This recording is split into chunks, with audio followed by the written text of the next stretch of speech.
भारत के प्रथम स्वतंत्रता आंदोलन के महानायक और बाबू साहब तेगवा बहादुर की उपाधि से विख्यात वीर कुंवर सिंह और देश के पूर्व उप प्रधानमंत्री बाबू जगजीवन राम की इस कर्मभूमि को कोटि कोटि नमन करते हुए मैं आप सबका हृदय से अभिनंदन करता हूं, स्वागत करता हूं।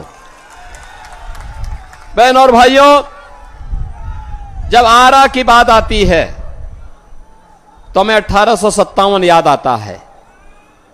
आप सोचिए, 80 वर्ष की उम्र में वीर बाबू कुंवर सिंह ने अंग्रेजों को मार मार करके खदेड़ा था और आजमगढ़ तक का भूभाग उन्होंने अंग्रेजों से मुक्त करने का काम किया था। ऐसे वीर बलिदानियों की भूमि है और इसीलिए इस भूमि को मैं कोटि कोटि नमन करता हूं। आप सबको अभिनंदन इसलिए करता हूं कि आप बाबू वीर कुंवर सिंह की धरती के लाल हैं, सपूत हैं और नए भारत का निर्माण आपके हाथों में है। बहन और भाइयों, आज मुझे आपके बीच में आने का अवसर प्राप्त हुआ है और मैं धन्यवाद दूंगा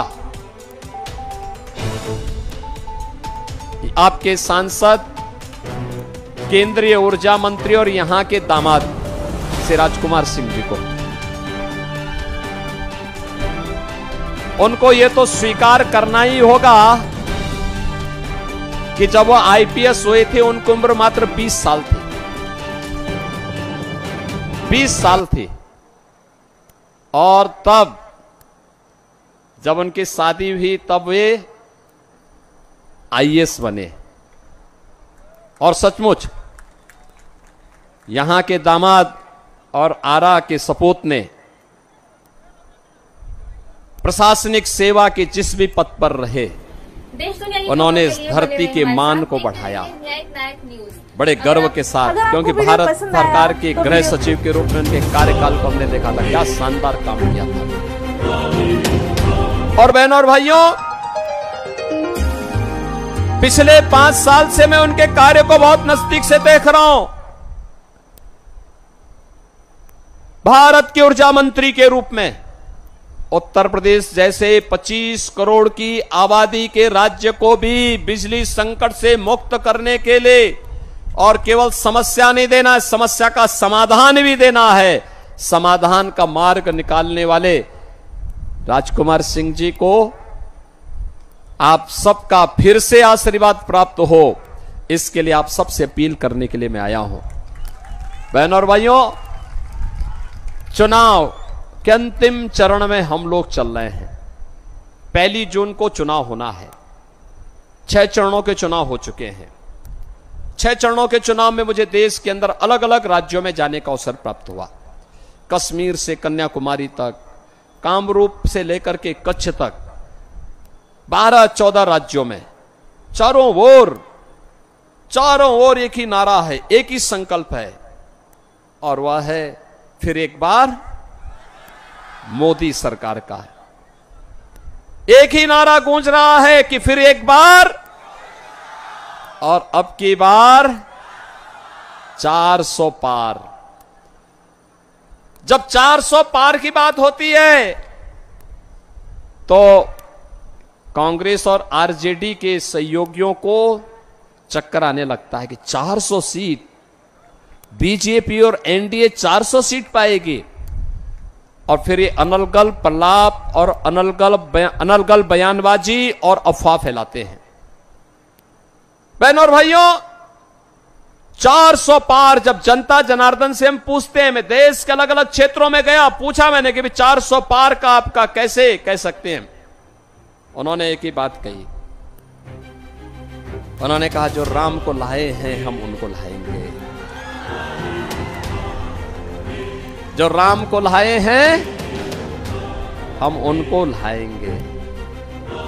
और वह कहते हैं क्यों, तो जनता जनार्दन यही कहती है कि राम भक्त ही राज करेगा दिल्ली के सिंहासन पर। राम भक्त ही राज करेगा, कोई रामद्रोही नहीं। और इसके लिए उन्होंने संकल्प लिया है। 500 वर्षों का इंतजार समाप्त हुआ। अयोध्या में रामलला का भव्य मंदिर बना। बहनों और भाइयों, आज अयोध्या में राम मंदिर का निर्माण भारत के अंदर एक नई ऊर्जा का संचार करता है। कश्मीर में धारा 370 की समाप्ति होती है तो आतंकवाद की ताबूत पे अंतिम कील ठोका जाता है। बहनों और भाइयों, याद करिए, हमारी पीढ़ी सौभाग्यशाली है, हम सब सौभाग्यशाली हैं। हमने बदलते हुए भारत को देखा है। ये बदलता हुआ भारत आज मोदी जी के नेतृत्व में किस तेजी के साथ बदला है, किस तेजी के साथ बदला है। दुनिया के अंदर 14 के पहले का भारत और 14 के बाद के भारत की जब आप बात करते हैं, आपको जमीन आसमान का अंतर दिखाई देगा। जमीन आसमान का अंतर दिखाई देगा।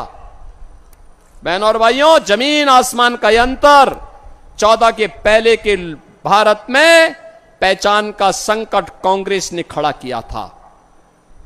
बिहार के अंदर आरजेडी ने आपके सामने पहचान का संकट खड़ा किया था। और 2014 के बाद का भारत दुनिया के अंदर सम्मान प्राप्त कर रहा है।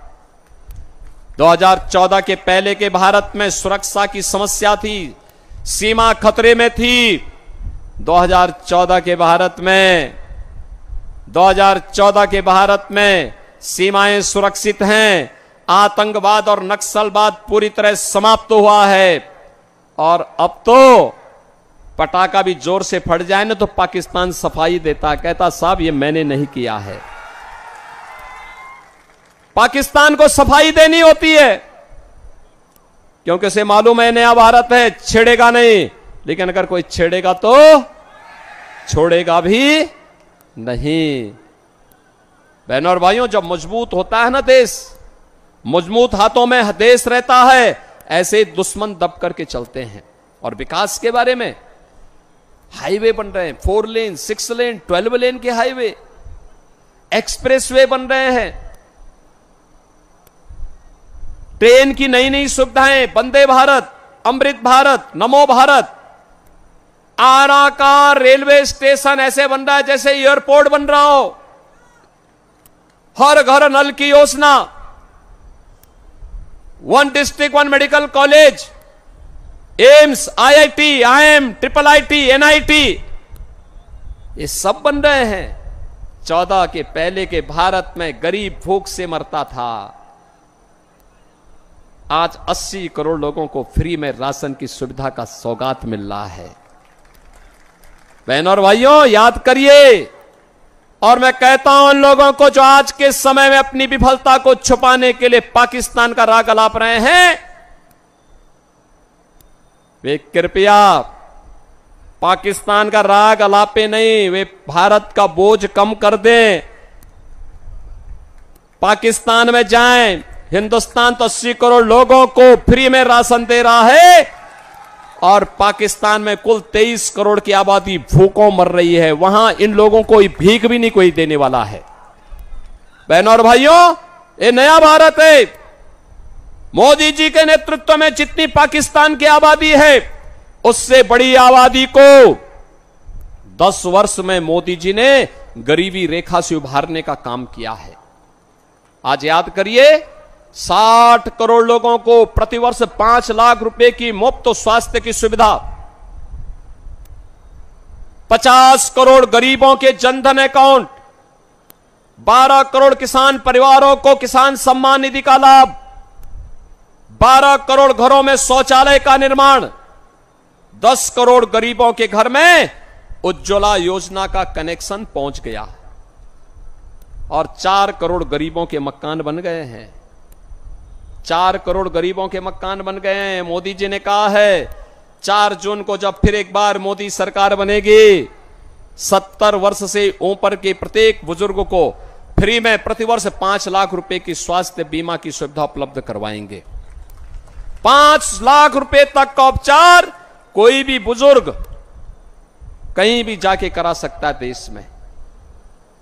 मोदी जी ने कहा जितने गरीब बचे होंगे जिनके पास आवास नहीं होगा उसको भी एक एक आवास देंगे। अब याद करिए, एक तरफ मोदी जी के नेतृत्व में विकास भी है, गरीब कल्याण भी है, सम्मान भी है, सुरक्षा भी है, अयोध्या में राम मंदिर का निर्माण भी है, और काशी में काशी विश्वनाथ धाम भी आप जाकर के देखिए बगल में। बहनों और भाइयों, आस्था का भी सम्मान है, विरासत भी है तो विकास भी है। और दूसरी तरफ कांग्रेस और आरजेडी आपको कहां ले जाना चाहती है। इन लोगों ने तो हमेशा छल किया, जब मौका मिला इन्होंने देश के साथ छल किया, सनातन धर्म के साथ छल किया, बिहार से छल किया, वोट आपका, और सरकार बनी तो पेट भरा है इन्होंने अपने परिवार का।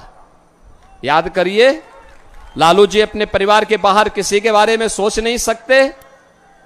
आप सोचिए, पूरी दुनिया से कम्युनिस्ट समाप्त हो रहे हैं, बंगाल से समाप्त हो गया, और यहां पर एक नक्सली को इन्होंने प्रत्याशी बना करके उतारा है।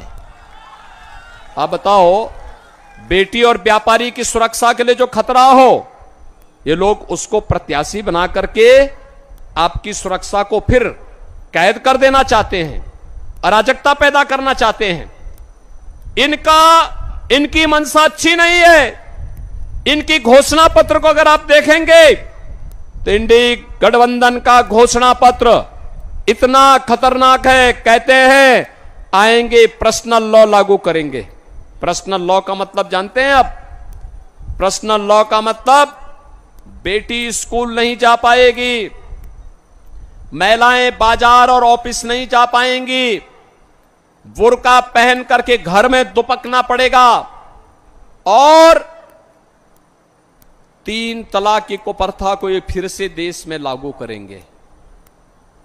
आधी आबादी का विरोध कर रहे हैं ये कांग्रेस और आरजेडी के लोग।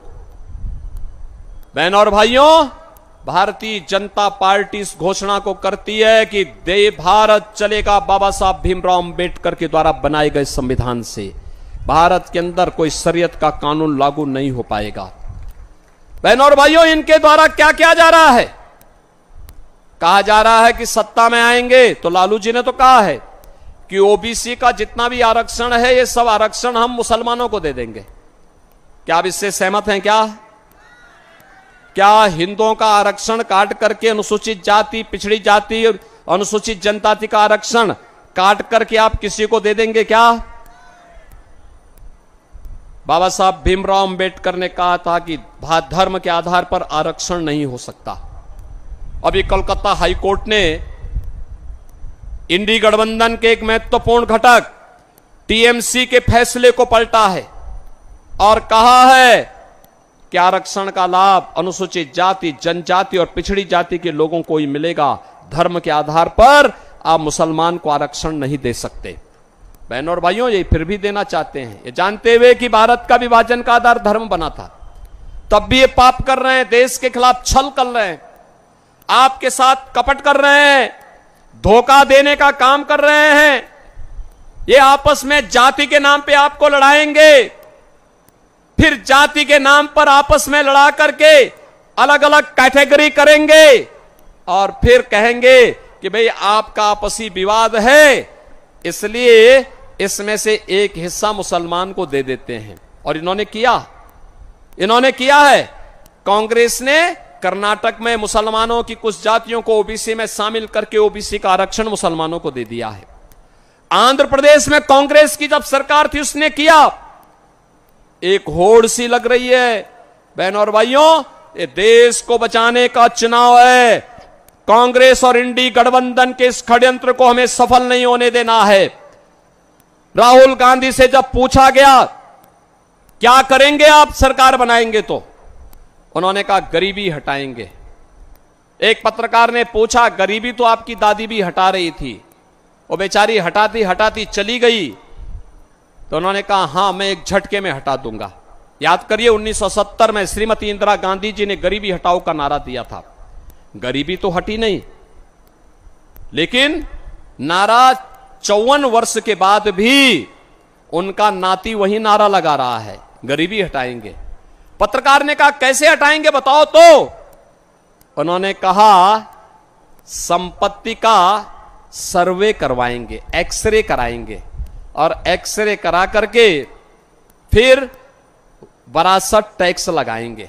अब आप मुझे बताओ, संपत्ति आपकी, आपके पूर्वजों ने दी, आपके ग्रैंडफादर ने, आपके फादर ने, आपकी मां ने, आपके किसी ब्लड रिलेशन से वो संपत्ति आपके पास आई, विरासत के रूप में आपके पास आई। कांग्रेस कहती है उसमें हम विरासत टैक्स लगाएंगे। ये विरासत टैक्स का मतलब जानते हैं आप क्या है? विरासत टैक्स का मतलब है आधी संपत्ति कांग्रेस के लोग और आरजेडी को लोग ले लेंगे और फिर लेने के बाद अफगानिस्तान, पाकिस्तान और बांग्लादेश से जो घुसपैठी आए हैं, रोहिंग्या आए हैं, इन लोगों में उस संपत्ति को बांट देंगे। जैसे आपके पिताजी ने, आपके दादा ने, बाबा ने कोई 4 कमरे का मकान बनाया है, आज अगर वे नहीं मकान आपके नाम पे आ गया, ये विरासत टैक्स लगाएंगे और कहेंगे 2 कमरे आपके पास रहेंगे, 2 कमरे किसी बाहरी मुसलमान को दे देंगे। क्या आप इसको स्वीकार करेंगे? क्या स्वीकार करेंगे? क्या आरा इसको स्वीकार करेगा? क्या बहन और भाइयों, ये कांग्रेस, आरजेडी और ये माले के अंदर औरंगजेब की आत्मा घुस गई है। औरंगजेब मुगलों का सबसे क्रूर बादशाह हुआ। कोई शरीफ मुसलमान भी अपने पुत्र का नाम औरंगजेब नहीं रखता है। इसलिए नहीं रखता है क्योंकि औरंगजेब ने सबसे पहले अपने भाई की हत्या की, फिर अपने बाप शाहजहां को, जिसने आगरा का ताजमहल बनाया था, उसको कैद किया। और अगर औरंगजेब और शाहजहां के बारे में पढ़ना है तो पटना की खुदाबख्त लाइब्रेरी में जाकर के पढ़िए। वहां पर इसके बारे में वो लिखता है शाहजहां कि तुझ जैसा कमबख्त पुत्र किसी को पैदा न हो, तूने जीते जी मुझे एक बूंद पानी के लिए तरसाया है। तुझसे अच्छा तो ये हिंदू है जो अपने बड़े बुजुर्गों का सम्मान करता है और मरने के बाद भी उनको श्राद्ध और तर्पण देकर के उनको जल देने का काम करता है। बहनों और भाइयों, औरंगजेब ने हिंदुओं पर एक कर लगाया था, उसका नाम था जजिया कर। जजिया कर हिंदुओं पे जबरदस्ती लगाया जाता था और कहा जाता था ये तो जजिया कर दो और नहीं तो मुसलमान बनो। बहनों और भाइयों, व्यापक पैमाने पे उसने धर्मांतरण किया था। ये कांग्रेस, आरजेडी और ये माले का विरासत टैक्स औरंगजेब का ही जजिया कर है। क्या हम स्वतंत्र भारत में कांग्रेस और इनके सहयोगियों को क्या ये जजिया कर देंगे? क्या हमें नहीं देना चाहिए, कतई नहीं देना चाहिए। देश दुनिया की खबरों के लिए बने रहे हमारे साथ, देखते रहिए न्यायिक नायक न्यूज। अगर आपको वीडियो पसंद आया तो वीडियो